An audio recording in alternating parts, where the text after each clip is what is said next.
우리는 누구에게나 살아가면서 형통하고 평안한 삶에 대한 갈망을 갖고 있습니다. 우리는 일평생을 순탄하게 아무 걱정 없이 아무 고민 없이 살고 싶은 그러한 마음들이 누구에게나 있을 것입니다. 그냥 우리는 이 정도 고민만 하고 싶습니다. 오늘 점심에 뭐 먹을까? 오늘 저녁에는 무엇을 먹을까? 내일은 어떤 옷을 입을까? 하는 정도의 고민만 하고 우리는 살아가고 싶습니다. 아내와 남편은 건강했으면 좋겠고요. 신앙생활을 정말 잘하는 사람이었으면 좋겠습니다. 신앙생활 정말 잘하는 장로님이셨으면 좋겠고요. 권사님이셨으면 좋겠고요. 집사님이었으면 정말 좋겠습니다. 그리고 우리의 부모님들은 모두 건강하시고 돈 걱정 없이 행복하게 노후를 잘 보내셨으면 좋겠습니다. 우리 자녀들도 정말 건강했으면 좋겠습니다. 기왕에 건강한데 공부도 좀 잘했으면 좋겠습니다. 그리고 신앙도 좋았으면 좋겠습니다. 그리고 우리 자녀들이 만나는 배우자들도 신앙 좋고 성실하고 부유한 배우자들을 만났으면 좋겠습니다. 그래서 손자, 손녀들도 정말 잘 나았으면 좋겠습니다. 그리고 정말 그 모든 가족이 건강하고 행복하게 잘 컸으면 좋겠습니다. 그리고 우리 은행 통장에는 한 10억 원쯤 이상 있으면 좋을 것 같습니다. 너무 적은가요? 한 100억 원쯤 있으면 좋을 것 같습니다. 돈 걱정 없이 살았으면 좋겠어요. 그리고 사업은 정말 잘 됐으면 좋겠습니다. 아무리 우리 사업이 어려워도 정말 그 모든 어려움과 불경기가 우리 사업만 싹 넘어갔으면 좋겠습니다. 그리고 어려운 일과 곤란한 일은 우리를 찾아오지 않았으면 좋겠습니다. 나를 그때그때 잘 피해갔으면 정말 좋을 것 같습니다. 그런데 우리 삶에 그러한 행복과 평안보다는 어려움과 고통과 힘든 일들이 우리를 찾아올 때가 많이 있습니다. 갑자기 가족들이 아프기도 하고요. 자녀들이 속을 썩이는 경우들도 있습니다. 우리나라 경제는 여전히 어렵고요. 가끔 신문에 날 만한 어려운 일들이 우리를 찾아올 때도 있습니다. 그런데 우리 주위를 둘러보면 우리와 비교해서 상대적으로 아무 걱정 없이 사는 사람들이 보이기 시작합니다. 이 사람들은 돈도 많고요. 가정의 문제도 없어 보입니다. 어느 하나 부족함이 없어 보이는 사람들이 분명히 우리 주변에는 있는 것입니다. 이런 사람들의 삶을 보다가 문득 나의 인생을 돌아보면 참 하나님이 원망스럽기도 하고 하나님이 불공평하시다는 생각도 들 때가 있습니다. 한때 우리 사회를 풍자하는 말 중에 이런 말이 있었습니다. 금수저, 흙수저라는 말이 있었습니다. 부자이고 좋은 환경에서 자라나는 사람들을 금수저를 입에 물고 태어났다고 이야기합니다. 반면에 가난하고 힘든 환경에서 자라난 사람들을 흙수저를 물고 태어났다고 이야기합니다. 대다수의 사람들이 좋은 환경에서만 살아가는 것이 아니기 때문에 우리는 걱정 없이 우리와 무언가 다른 삶을 살아가는 듯한 금수저들을 부러워할 때가 있습니다. 왜 하나님은 우리를 사랑하신다고 하면서 우리에게 평탄한 삶을 허락하시지 않을까요?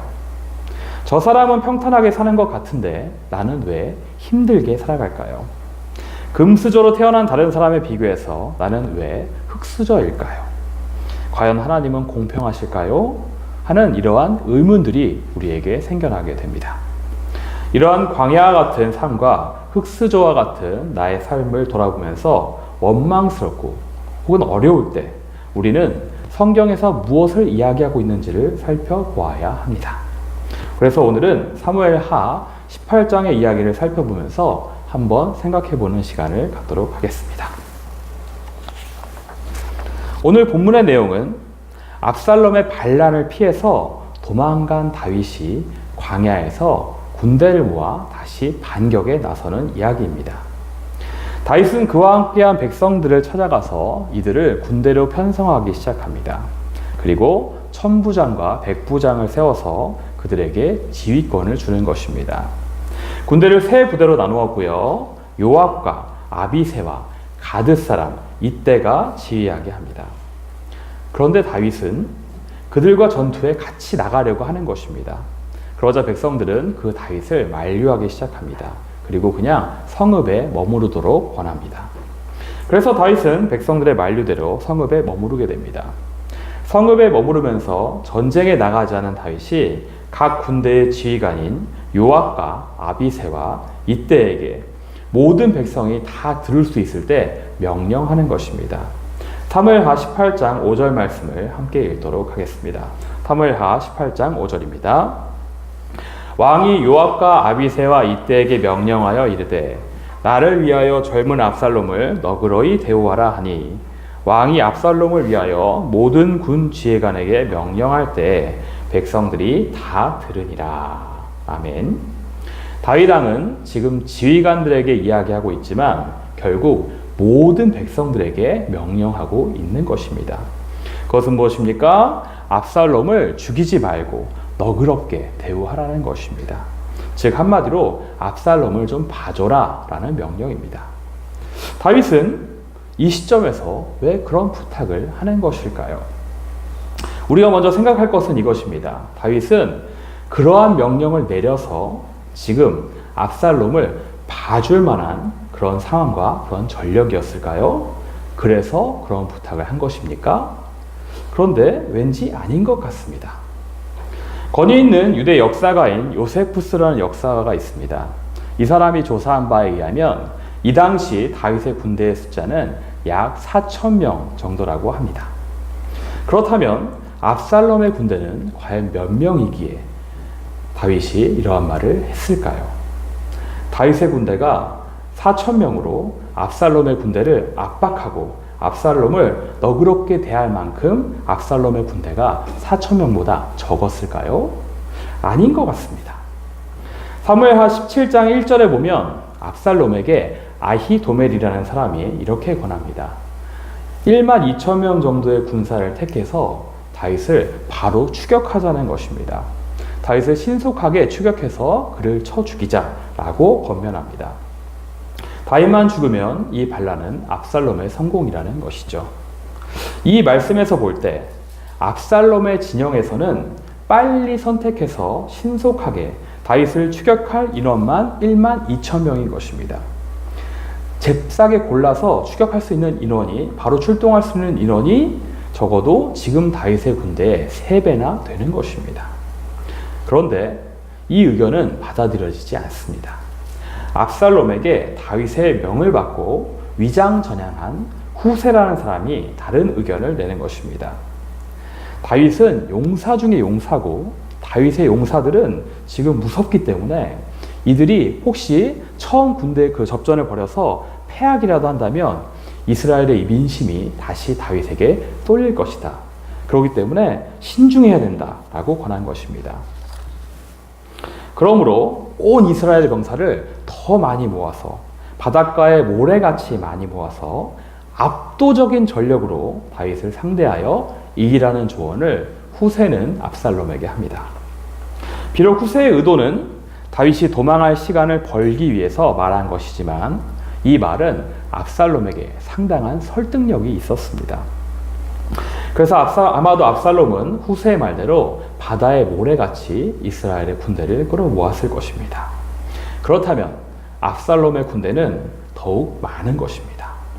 물론 전쟁을 숫자로 하는 것은 아니지만 인해 전술을 우리는 무시할 수 없습니다. 객관적인 전력을 숫자만 보더라도 다윗이 이 상황 가운데 압살롬을 너그러이 봐주어라 하는 말은 할 수 있는 말이 아닌 것입니다. 오히려 반대로 압살롬이 자기 부하들에게 그래도 다윗은 내 아버지니까 죽이지는 말고 잘 생포해서 대우하여 돌아와라 라고 말한다면 오히려 더 맞는 말인 것 같습니다. 그렇다면 이 말은 다윗이 아버지로서 아들을 걱정하는 그런 마음에 한 것일까요? 부성애 때문에 한 말이겠습니까? 저는 저희 어머니와 다니는 것이 좀 어려울 때가 있습니다. 가끔씩 저희 어머니께서 저를 이렇게 부르시기 때문에 그렇습니다. 저에게 아가라고 부르십니다. 저는 올해 40입니다. 키 182에 몸무게도 100kg가 나갑니다. 이러한 남자에게 아가라고 어머니가 부르십니다. 저는 돌진한 딸도 지금 키우고 있습니다. 그러한 아가를 키우고 있는 저에게 아가라고 말씀하십니다. 이건 어떤 의미일까요? 부모님의 나이가 100살이 되어도 80된 자식을 걱정하신다고 합니다. 이러한 부모님의 마음이라고 저는 생각합니다. 그렇다면 다윗도 이러한 마음 때문에 압살롬을 너그러이 봐주라고 한 것일까요? 하지만 다윗이 지금 처한 상황은 그런 상황이 아닌 것입니다. 반란으로 인해서 전쟁이 일어나서 다윗이 도망친 상태인 것이죠. 자기를 대적하는 압살롬은 이스라엘의 마음을 훔쳐서 그들을 조종하고 다윗을 죽이려고 하고 있습니다. 이미 예루살렘은 압살롬이 다 장악을 해버렸습니다. 다윗을 따르던 사람들도 그에게서 돌아섰습니다. 이스라엘의 대다수의 사람들은 압살롬을 지지하며 그의 반란에 힘을 모으고 있는 상황입니다.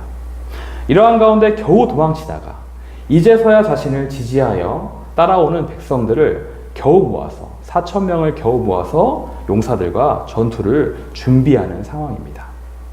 압도적인 전력의 차이임에도 불구하고 압살롬을 살려두라는 다윗의 이 말은 상황에 맞지 않는 것 같습니다. 어쩌면 다윗이 이 상황 가운데 너무 충격을 받아서 머리가 좀 약간 돈 것일까요? 아닙니다.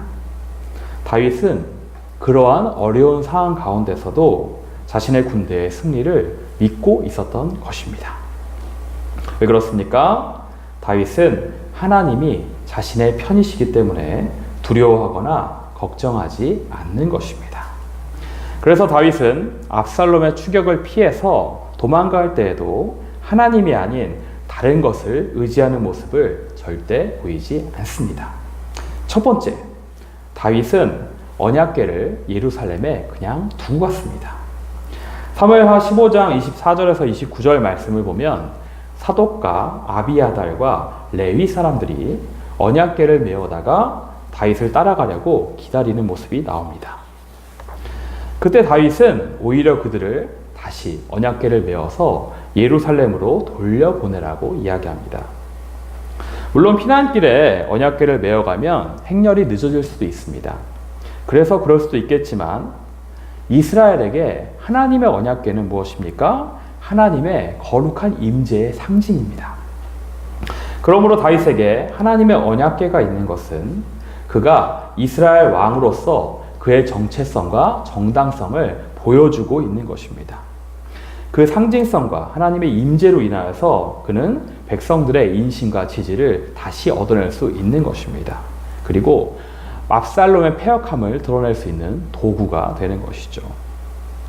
그런데 그 언약궤로 인하여서 오히려 압살롬이 두려워하여서 감히 공격을 못할 수도 있는 것입니다. 왜냐? 베레스 우사 사건처럼 압살롬의 군대가 언약궤를 건드렸다가 압살롬의 군대가 몰살당할 수도 있는 것입니다. 그럼에도 불구하고 다윗은 그 모든 유익을 다 거절합니다. 다시 예루살렘에 그것을 둘 것을 명령하고 있습니다. 그는 언약궤를 이용하지 않는 것이죠. 하나님의 선하심에 자신의 삶을 맡기고 있는 것입니다. 두 번째, 다윗은 지혜자 후세를 데려가지 않았습니다. 사무엘하 15장 32절에서 37절에 보면 다윗은 그를 찾아온 후세를 다시 예루살렘으로 돌려보내고 있습니다. 그가 이 상황 가운데 도망하는 길에 한 사람의 조력자라도 더 필요한 급급한 상황입니다. 게다가 후세는 지혜로운 조언자로서 다윗에게 가장 적절한 필요한 판단을 내려줄 수 있는 아주 지혜로운 사람입니다. 그러나 그를 데려가지 않는 것이죠. 오히려 다시 돌아가서 압살롬에게 위장전향해서 아히도멜의 계략을 파하라고 지시를 내립니다. 어쩌면 다윗이 더 큰 반전을 위해서 그러한 지시를 내린 것처럼 보이지만 이것은 그가 당장에 사람의 힘을 의지하지 않는다는 것을 보여준 것입니다. 다윗은 사람의 힘을 의지하지 않았습니다. 그는 오히려 그 사람을 돌려보냄으로 인하여 역사하실 하나님의 계획을 믿고 기대하고 있었습니다. 그래서 그는 후세를 돌려보냅니다. 마지막으로 세 번째, 다윗은 시므이를 죽이지 않았습니다. 사무엘하 16장 5절에서 13절에 보면 피난 가는 다윗에게 시므이라는 사람이 비난과 저주를 퍼붓습니다. 시므이는 사울의 친족이었습니다. 사울의 친족으로 다윗에게 간접적인 피해를 입었는지는 모르겠습니다. 그런데 아마도 사울의 집안으로서 왕족의 자리를 빼앗긴 것에 대한 억하심정으로 다윗이 지금 도망가자 이 상황을 보면서 저주하기 시작하는 것입니다. 아마도 그가 이후에 열왕기 상에 나오는 행동들을 보면 그가 참 어리석은 자임을 우리가 알 수 있습니다. 당장에도 다윗의 부하들이 눈이 뒤집혀 있는데 거기서 다윗을 욕하고 있습니다. 다윗이 손짓만 깐딱하면 목이 달아날 수도 있는 위급한 상황인 것이죠. 그것만 보아도 그가 얼마나 어리석은 자인지를 알 수 있습니다. 보다 못한 아비새가 자기가 베겠다고 이야기합니다. 하지만 다윗은 그것을 막습니다. 오히려 하나님이 그를 통하여 나를 저주하는 것일 수도 있다라는 것을 이야기합니다. 다윗은 이 순간에도 사람의 말에 절대 흔들리지 않습니다. 그래서 그로 인하여 더 큰 혼란과 이후에 사울의 집안인 베냐민 지파와의 민족적인 분열도 막고 있는 것입니다. 그리고 이 모든 것을 하나님께서 선하게 갚아주실 것이라고 이야기하고 있습니다. 그는 이 순간에도 하나님의 역사하심이 신실하시며 공의로우심을 믿고 있는 것입니다. 그런 다윗은 이제 압살롬의 대군을 향하여 4,000명의 군대로 나아가는 지휘관과 백성들에게 이러한 부탁을 하고 있는 것입니다. 그리고 전투가 시작이 됩니다. 그 전투는 에브라임 스풀에서 싸움이 시작되고 거기서 압살롬의 군대는 다윗의 군대에게 대패하고 맙니다. 정말 재미난 사실이 있습니다. 사무엘하 18장 7절에서 8절 말씀을 함께 읽겠습니다. 거기서 이스라엘 백성이 다윗의 부하들에게 패하매 그날 그곳에서 전사자가 많아 2만 명에 이르렀고 그 땅에서 사면으로 퍼져 싸웠으므로 그날에 수풀에서 죽은 자가 칼에 죽은 자보다 많았더라. 아멘. 전사자가 많아서 2만 명에 이르르고 칼에 죽은 자보다 수풀에서 죽은 자가 더 많았다고 합니다. 즉 이 말은 무엇입니까? 하나님이 다윗의 군대를 도우셨다는 것입니다. 다윗은 이 전투로 상황을 역전시켜서 압살롬의 반란을 단숨에 제압해버리고 맙니다. 하지만 압살롬은 이 전쟁 중에 요압에게 죽임을 당하게 되고요. 반란은 마무리되고 다윗의 대승리로 끝나게 되는 것입니다. 여러분, 어떻게 이렇게 한 번의 상황이 역전되고 수적으로, 상황적으로 불리했던 다윗이 승리할 수 있었을까요? 그리고 다윗은 어떻게 자신의 승리를 어떻게 이미 예견하고 있었을까요? 이것은 다윗의 판단력, 피난 중에 발휘한 리더십, 그리고 다윗을 따르던 다윗의 용사들의 충성과 용기도 있겠지만 결정적으로 무엇입니까? 하나님의 도우심과 선하심을 따르며 기다린 다윗의 믿음의 승리라고 할 수 있겠습니다. 그렇다면 여러분, 다윗의 이 믿음과 다윗의 용사들의 충성과 용기, 그리고 다윗의 리더십과 판단력, 이 모든 것이 다윗의 삶에서 언제 주어졌는지 아십니까? 그것은 다윗이 사울을 피해서 쫓겨다니던 광야에서 철저하게 훈련된 것이었습니다. 광야에서 힘든 게 목숨을 걸면서 고난 중에 하루하루 살아가며 삶에서 처절하게 하나하나 배운 것들이었습니다. 다윗은 어려서부터 고난과 광야의 삶을 살던 사람이었습니다. 자신의 집안에서 천대받던 아들이었습니다. 겨우 양이나 돌보던 목동이었습니다. 하나님은 그러한 다윗을 보시고 그를 왕으로 삼으시고 기름 부으십니다. 그런데 다윗의 인생이 단숨에 역전되었을까요? 아닌 것이죠. 오히려 기름 부으심 받은 그 이후에 다윗의 삶은 더 평탄하지 못하였습니다. 우리가 성경에서 살펴보았듯이 그는 자기를 죽이려는 사울왕을 피해서 광야에서 아주 오랜 시간 동안 떠돌게 됩니다. 그렇다면 주변의 사람들이 정말 좋은 동역자들이었습니까? 아니죠. 다윗의 주변에 모인 사람들은 이스라엘 사회에서 천대받고 환난당하고 빚진 환영받지 못하는 사람들이었습니다. 이들과 지내면서 광야에서는 별의별 일들이 다 일어납니다. 생고생에서 싸우고 도와주어도 그일라 사람들은 다윗을 배신했습니다.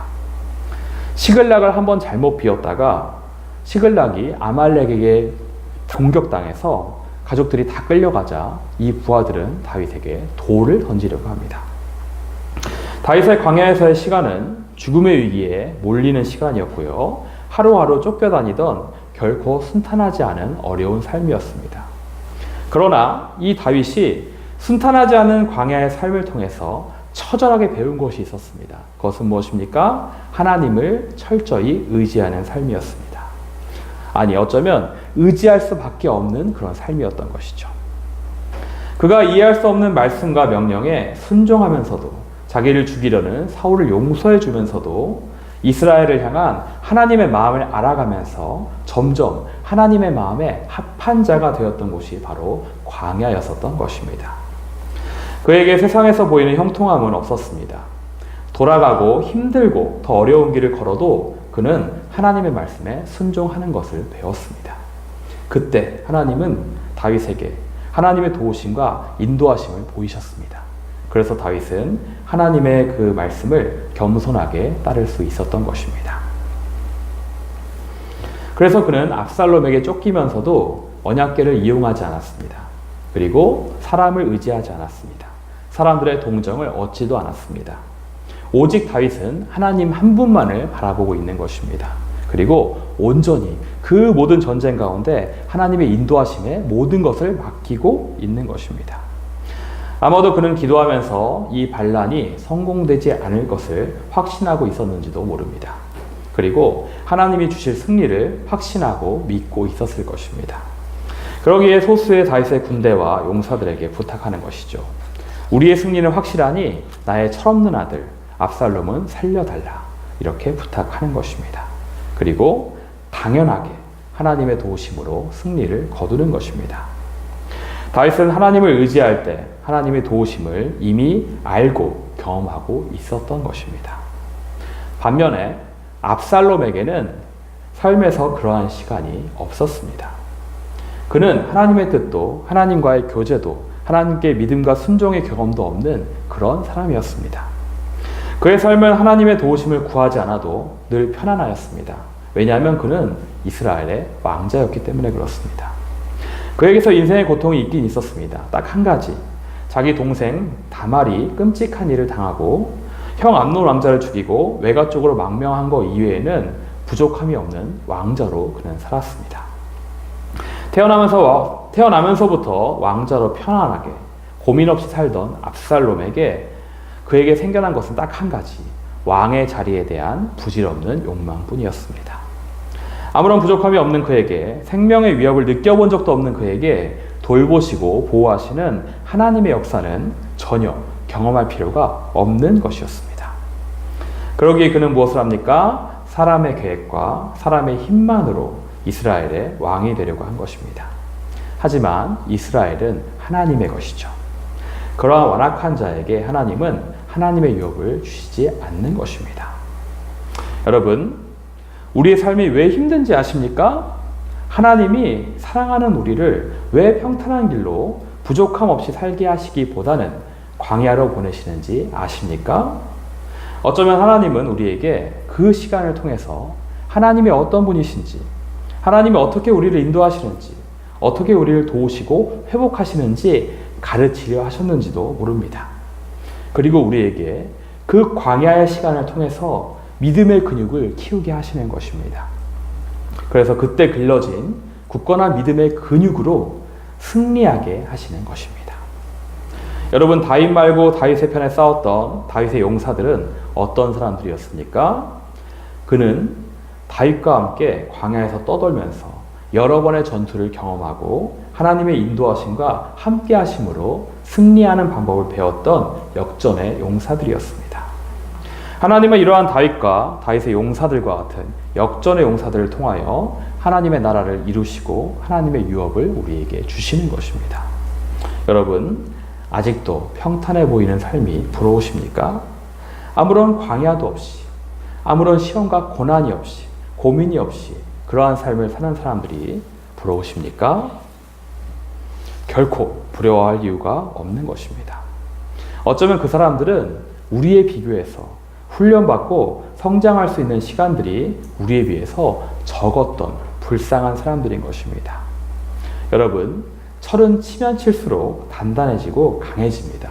그리고 금과 은은 강한 불로 연단할 때 불순물이 빠지고 더 가치 있는 금과 은이 되는 것입니다. 그리고 강한 불에 금수저는 그냥 녹아버립니다. 하지만 흙수저는 도자기가 되는 것입니다. 여러분, 믿음도 마찬가지입니다. 광야를 통과하는 믿음은 더욱 강해질 수밖에 없습니다. 하나님이 크게 사용하신 성경의 인물들도 모두 광야를 통과한 사람들이었습니다. 모세도, 다윗도, 예수님도, 사도 바울도 그러하였습니다. 오늘날에도 하나님은 크게 사용하실 사람들을 광야로 보내시는 것입니다.